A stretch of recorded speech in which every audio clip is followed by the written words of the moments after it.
Pongamos toda atención y reverencia a esta lectura. Al final encontrarás un comentario bíblico y algunas preguntas para ver qué tanto asimilaste. Romanos 8, viviendo en el Espíritu. Ahora pues ninguna condenación hay para los que están en Cristo Jesús, los que no andan conforme a la carne, sino conforme al Espíritu. Porque la ley del Espíritu de vida en Cristo Jesús me ha librado de la ley del pecado y de la muerte.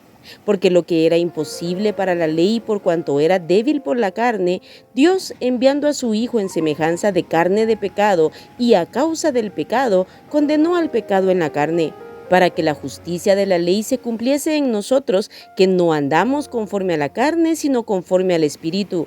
Porque los que son de la carne piensan en las cosas de la carne, pero los que son del Espíritu en las cosas del Espíritu. Porque el ocuparse de la carne es muerte, pero el ocuparse del Espíritu es vida y paz.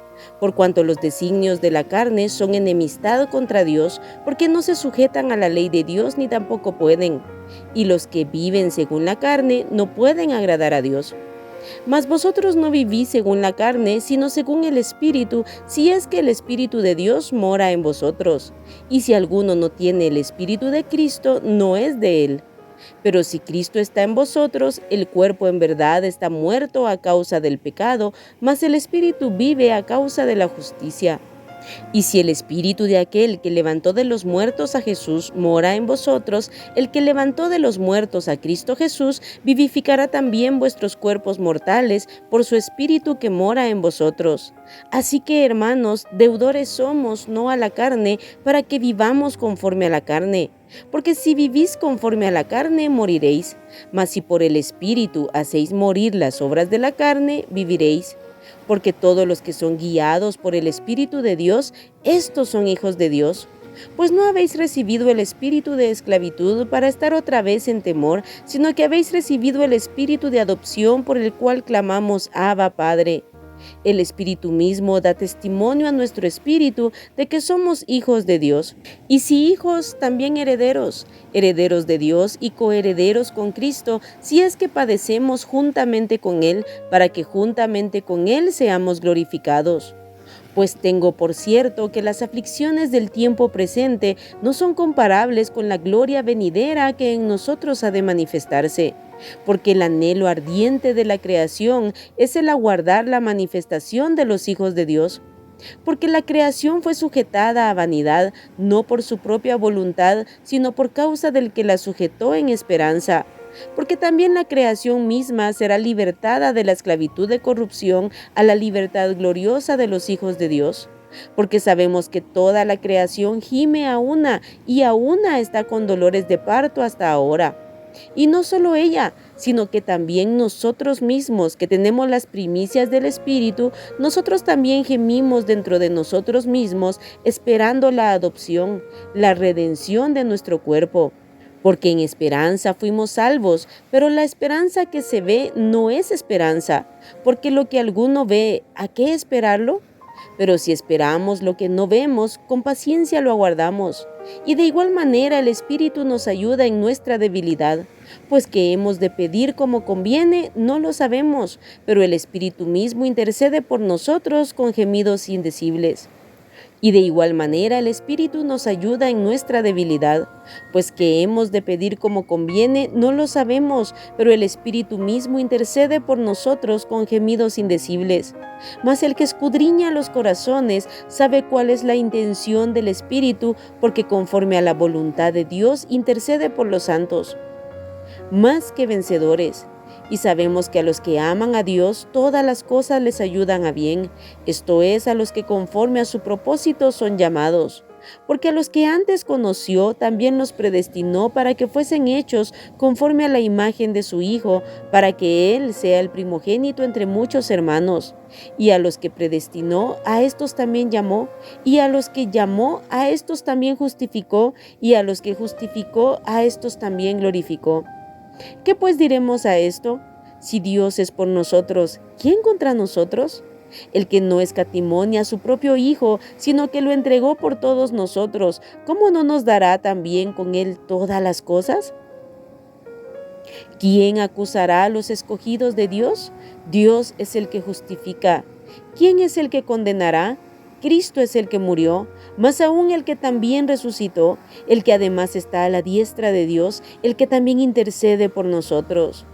¿Quién nos separará del amor de Cristo?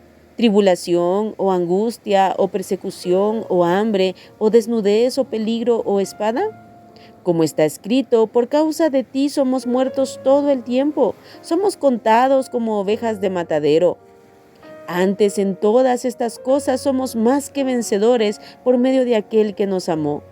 Por lo cual estoy seguro de que ni la muerte, ni la vida, ni ángeles, ni principados, ni potestades, ni lo presente, ni lo porvenir, ni lo alto, ni lo profundo, ni ninguna otra cosa creada nos podrá separar del amor de Dios que es en Cristo Jesús, Señor nuestro.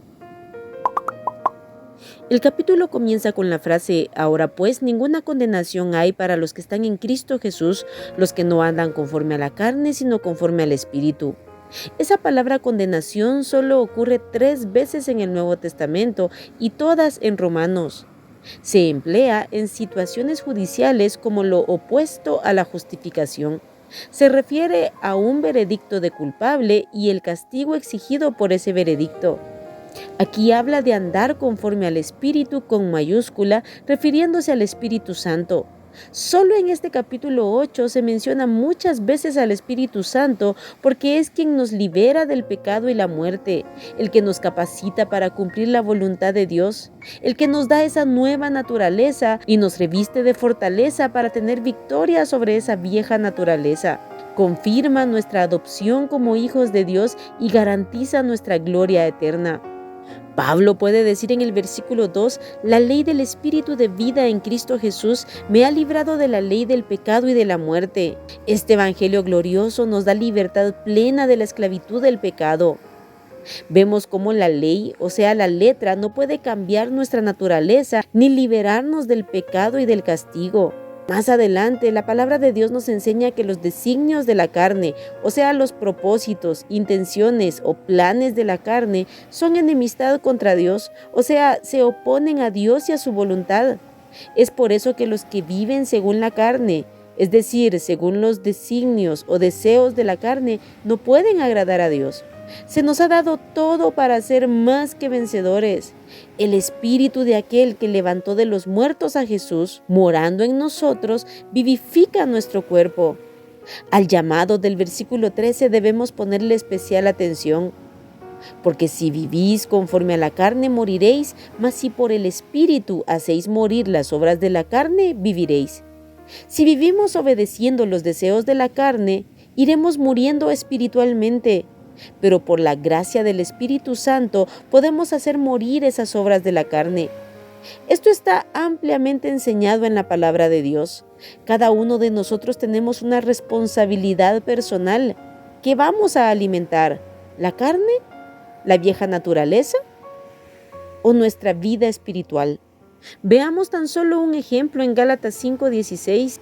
Digo pues, andad en el Espíritu y no satisfagáis los deseos de la carne. Bendito Dios por su Espíritu Santo, porque Él mora y actúa en nosotros como hijos de Dios y nos capacita exactamente para esto, para no satisfacer los deseos de la carne. Somos hijos de Dios, herederos de Dios y coherederos con Cristo. Todo esto fortalece nuestra alma y aviva nuestra esperanza de lo eterno, sabiendo que las aflicciones del tiempo presente no se comparan con la gloria que en nosotros ha de manifestarse.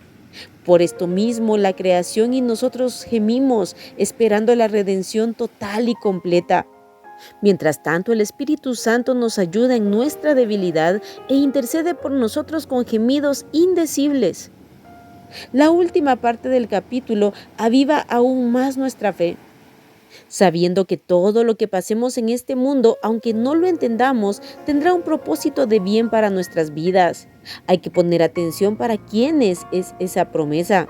Dice, a los que aman a Dios, todas las cosas les ayudan a bien.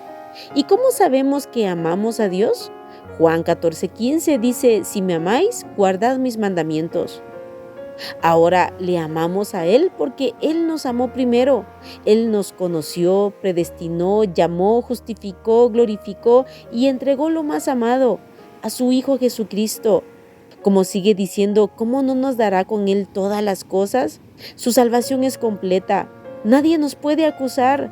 Cristo murió, resucitó y está a la diestra de Dios intercediendo por nosotros. Tenemos todo para ser más que vencedores, sobre todo. Nada nos podrá separar del amor de Dios que es en Cristo Jesús. Lo triste es que seamos nosotros, por nuestra dureza, por nuestro descuido espiritual, que nos vayamos separando de Él voluntariamente, amando más el pecado y el mundo.